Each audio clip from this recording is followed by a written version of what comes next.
વિધાનસભાના ઉપાધ્યક્ષ અને શહેરા તાલુકાના ધારાસભ્યનો અવાજ સુરસુરિયા જેવો। શહેરા તાલુકાના નલસે જળમાં ભ્રષ્ટાચારના આક્ષેપ સાથે શહેરા તાલુકાની મહિલાઓ દ્વારા કલેક્ટરને આવેદનપત્ર આપવામાં આવ્યું। પંચમહાલ જિલ્લાના શહેરા તાલુકાના ત્રાણું ગામની મહિલા દ્વારા નળસે જળમાં કરોડો કૌભાંડ થતા હોવાના આક્ષેપ સાથે તાલુકાના ત્રાણું ગામની મહિલા દ્વારા મોટી સંખ્યામાં મહિલાઓ દ્વારા શહેરા ભારતીય જનતા પાર્ટી કાર્યાલય પર આવેદનપત્ર આપવામાં આવ્યું હતું। તેમજ પંચમહાલ જિલ્લાના કલેક્ટરને ગોધરા ખાતે પણ આવેદનપત્ર આપવામાં આવ્યું હતું અને આવેદનપત્રમાં જણાવ્યું હતું જેમાં આજ દિન સુધી આ ત્રાણું ગામની મહિલાઓને નલ સે જળ યોજનામાં એક પણ પાણીની ટીપું મળ્યું નથી અને શહેરા તાલુકાના ધારાસભ્યો વિધાનસભાના ઉપાધ્યક્ષ પણ નરસિંહ નળ સે જલ યોજનામાં અગાઉ એ પણ બોલ્યા હતા કે નલ સે જલમાં શહેરા તાલુકાના ગામોમાં ભ્રષ્ટાચાર થયો હતો।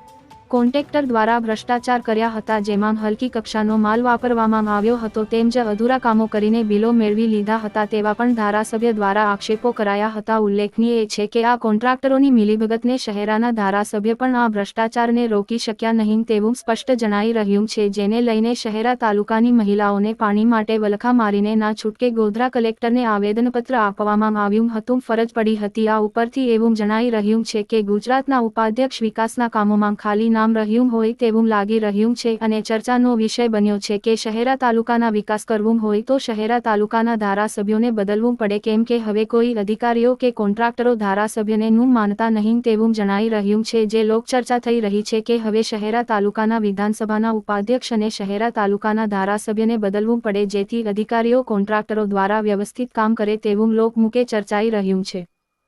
પત્રકાર નટુભાઈ પગી, પંચમહાલ શહેરા।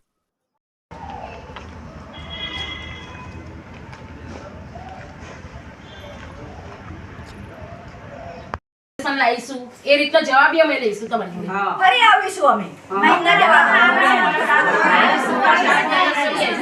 ફરી આવી